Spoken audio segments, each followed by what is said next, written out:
Por que será que tudo desmorona ao mesmo tempo em algumas fases da nossa vida? Estamos de volta aqui depois de muito tempo com alguns vídeos de YouTube que eu iniciei neste canal. Nós fizemos cerca de 6 vídeos e eu disse o seguinte, eu só ia parar depois do 365, o vídeo de número 365. Quando rolar esse vídeo, aí a gente para. Só que passou-se um tempo, pra quem não sabe, lá naquele primeiro, se eu não me engano, já tinha tido a minha segunda filha e nós já estamos agora na terceira criança, na quarta criança, depois eu conto isso pra vocês melhor. Muita coisa aconteceu, eu me mudei, tem uma série de coisas pra gente conversar, mas o fato é que de forma ainda mais crescente ao longo do tempo, seja com os empresários que eu atendo, seja com as pessoas como um todo que aparecem no consultório, que tem suas vidas, seu dia a dia, suas condições gerais, eu tenho visto cada vez mais as pessoas se embotando, vivendo grandes dilemas em algumas das áreas que eu vou falar aqui pra você, e elas têm aquela sensação então de que tudo está desmoronando ao mesmo tempo. E é justamente com este vídeo que eu quero retomar aqui.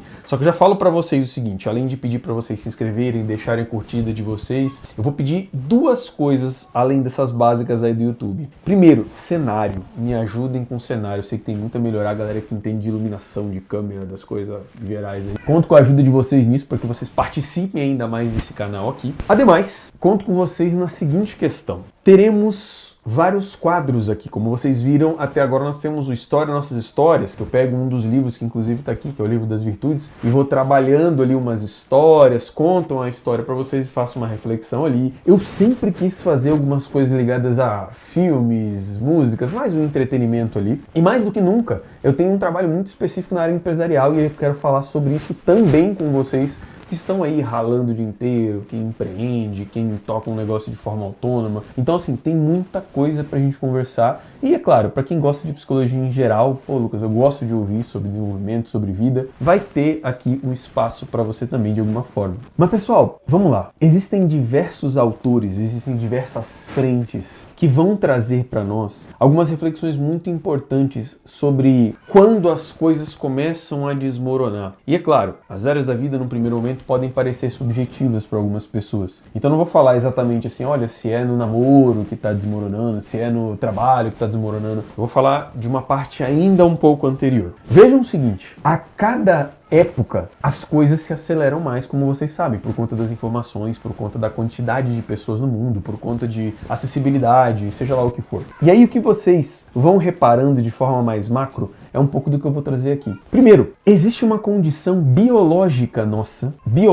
que tem sido muito cobrada ao longo dos tempos. Vê se não é assim. Parece que o fato da gente ter mais possibilidades de acesso à parte médica, parece que o fato da gente poder suplementar também mais. E quando eu digo a gente, eu sei que eu estou excluindo uma grande parte que minimamente não tem nem acesso a saneamento aí, quando a gente fala de Brasil. Mas eu estou falando como um todo, as pessoas têm um pouco mais de acesso, não é isso? E aí, a parte nossa do nosso organismo está sendo mais cobrada como um todo, de forma que parece que a gente tem que ser mais produtivo, tem que ser mais capaz, afinal você tem alimentos melhores, suplementos melhores, não sei o que lá melhor e tal, e mais acesso num país cuja pobreza era muito maior e agora as pessoas estão conseguindo crédito e não sei o que. Já é um outro problema que eu vou entrar já. Mas o fato é, o nosso organismo, ele não é feito, mesmo que tenha aquela longa história de que, olha lá, os homens pré-históricos e nós, enquanto homens e mulheres ao longo da evolução, a gente sempre teve um sistema de alerta por conta de caça, por conta de ameaça, por conta de doença, mas também em contrapartida vocês sabem que os estímulos que nós tínhamos, sejam visuais, sejam estímulos auditivos, todos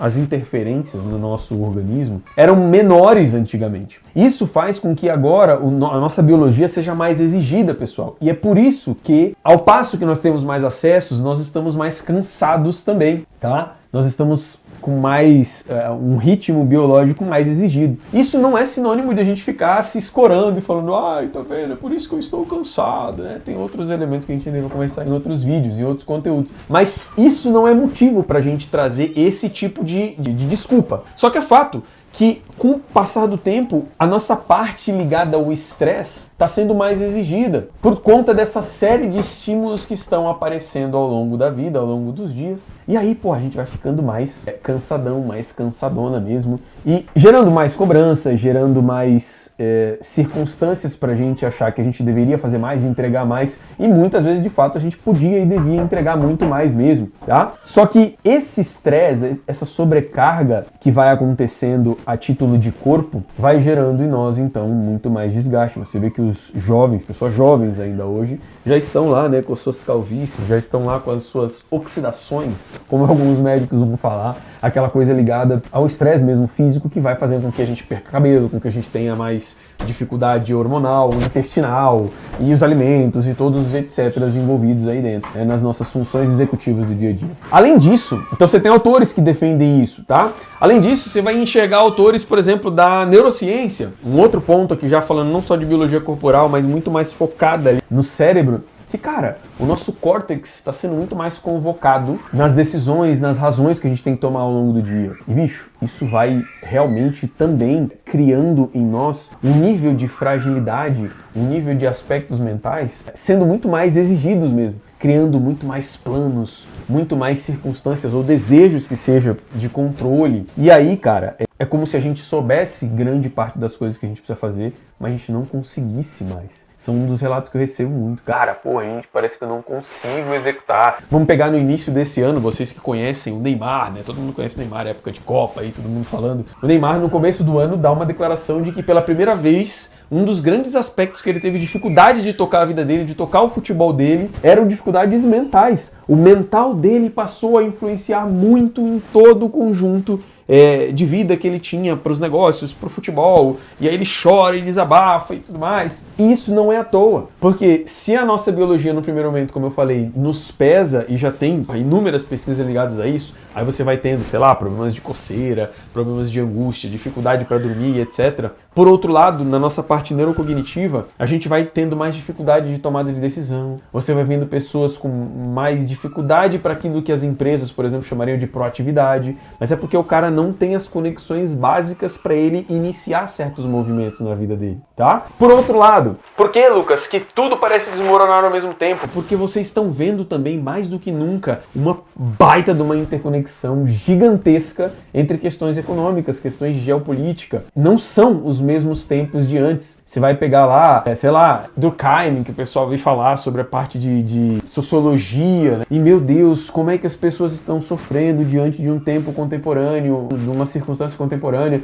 onde o indivíduo ele já está cada vez mais dissolvido nas instituições, nas ideologias. E daí, vê se não é assim, quando a gente vai polarizando, ou quando a gente vai tomando grupos sociais, ou quando a gente começa a ter contato com essa tal geopolítica, com essa tal economia do mundo, a gente vai ficando realmente um tanto dissolvido e até fragilizado em muitas coisas que, na verdade, não nos caberiam sequer discutir sobre elas. É claro que é saudável para mim, para você, que a gente tenha cultura para conseguir falar sobre essas coisas. Se vocês pegarem, por exemplo, textos de Machado de Assis, velho, eu tinha noção das porra que estava acontecendo lá na França e criava semelhança, conexões entre as escritas dos franceses com a dele. E isso não deixa de ser uma questão quase que geopolítica, né? Os aspectos das conexões do tempo através dos literários. Só que isso cresceu de um jeito que a gente quer ficar discutindo, a gente não consegue nem discutir Brasil, mas a gente quer discutir toda a geopolítica e saber as influências mercadológicas. E tudo isso começa muitas vezes num futebol e daqui a pouco a gente já está querendo discutir a economia do outro país, né? Sendo que a gente minimamente sabe discutir sobre a nossa. E um outro aspecto importante, que aqui eu vou caminhar para o nosso final desse retorno de vídeos de YouTube, é que, porra, pessoal, preste atenção nisso aqui, vou até chegar mais perto. Preste atenção nisso aqui.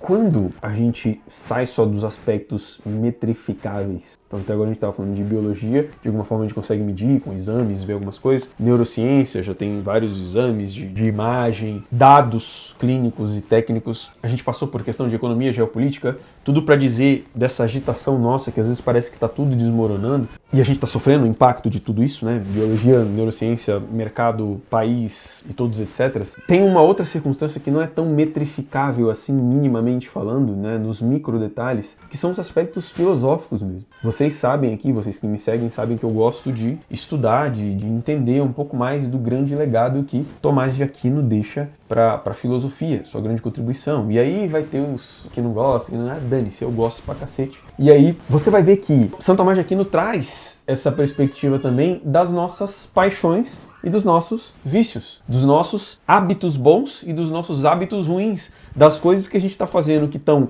elevando a nossa inteligência, melhorando a nossa capacidade de decisão, melhorando a qualidade das nossas emoções, daquilo que a gente sente, daquilo que a gente vive. E tem outros atos que vão corromper tudo isso. E aí, isso significa que, nessa vertente aqui que a filosofia olha, quando a gente não se interessa por tentar deixar a vida um pouquinho mais organizada, nunca robótica, beleza? Nunca robótica, mas um pouco mais organizada, aquilo que eu chamo de vida em ordem, quando a gente não está preocupado com isso, quando a gente não está interessado nisso, é como se a gente rompesse com uma parte que é importante nossa. Nós, de tão complexos que nós somos, tem coisa que não dá para metrificar no mínimo detalhe. Por exemplo, o quanto eu sou humilde. Não dá para metrificar. Agora, dá para se ter um exercício do que é a humildade, que caras como Santo Tomás de Aquino deixaram essa contribuição pra gente. E quando a gente então está se distanciando dessa humildade, está se distanciando de querer ser grande mesmo, de espírito, de ter culhão, sabe?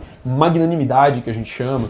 Quando a gente se esquiva de tomar melhores decisões, que é ser um pouco mais prudente, quando a gente é exagerado pra cacete, pra mais ou pra menos, que a gente é destemperante nesse sentido, a gente vai perdendo um tanto de nós, que não é só biologia, que não é só neurociência, que não são só as relações sociais, no sentido do que a geopolítica diz, do que os status sociais dizem, sabe? Então, quando tudo parece desmoronar, é porque a gente está pervertendo estes elementos. A gente não está mais se preocupando com a nossa biologia, um tempo de descanso, um tempo para tudo, como diz lá no tal Eclesiastes 3, né? Um tempo de comer com calma, um tempo de, se diminuir as luzes e simplesmente dormir, simplesmente descansar. Ou trabalhar pra cacete, dar mais energia, dar mais gás de vida, não ficar tão moroso, tão igual um espantalho que eu chamo, e vocês vão ver a gente falando mais sobre isso, né? Que é todo vazio por dentro, embora tenha ali toda uma aparência e tenha um papel minimamente. É sinal que a gente tá, quando tudo parece estar desmoronando, é porque além da biologia, é sinal que a gente tá toda hora querendo trazer tudo pro racional e tomar 1000 decisões ao longo do dia, e businesswoman, né? Businessman, e etc., numa loucura desenfreada para responder ou corresponder a algumas expectativas sociais, etc. Já puxando a coisa social, como eu disse, às vezes a gente está querendo entender de tudo e não está entendendo da vida do camponês, que nós temos um pouco de camponês, tá? Não adianta a gente se achar assim, nossa, super sofisticado. A gente tá falando de brasa, irmão. A gente tem um tanto de camponês, a gente não é tão filósofo quanto a gente pensa, sacou? E para além disso, a gente também está esquecendo dessas questões que não são metrificáveis em nós, que são desses bons hábitos, esses comportamentos que nos levam a ser pessoas não só mensuráveis, mas pessoas de uma qualidade elevada, de uma qualidade melhor. A gente não está se preocupando mais em o quanto será que eu tô sendo bondoso? O quanto será que eu tô tomando boas decisões? O quanto será que eu tô criando tempero de vida e não vivendo só de extremos, de loucuras e exageros, mas também não sendo tão morno, sabe? É como que se fosse um grande caldeirão que a gente tem que ir, é como se fosse a cozinha que a gente tem que ir criando ali esses alimentos com formas específicas para chegar em resultados. Então, se a gente ficar um pouco mais atento para esses elementos de forma articulada, não precisa ser perfeitamente equilibrado, a gente vai parar de ter essa sensação de que parece que tudo está desmoronando a todo tempo e entrar nesse sofrimento profundo dos nossos tempos. Então é justamente por isso que eu quero pedir para você de novo curtir esse vídeo aqui, porque você sabe quanto é importante a essa altura, todo mundo já sabe isso aqui no YouTube, compartilhar com alguém, se inscrever mesmo nesse canal para a gente voltar com toda a força e estar aqui durante os próximos tempos, porque viremos com mais vídeos. E aí, vou lembrar você, eu pedi para você me ajudar nesse cenário aqui, como é que a gente pode mexer com o que eu tenho, quem está disposto aí me chama, manda um direct, me chama no privado aí pra gente conversar. E também interferir positivamente nos nossos quadros aqui, que eu quero trazer algumas coisas que vão parecer entretenimento, mas você vai ver que ali por trás tem um ensinamento, e eu quero mesmo ensinar, trocar ideia boa. E é isso, outros quadros que eu vou trazer, vocês vão ver que vão trazer uma utilidade para um público específico, e essa é a graça do YouTube, né? Tem os nichos nesse sentido, a gente gosta de um canal de outro. Estamos de volta, um abraço então, e até o próximo vídeo.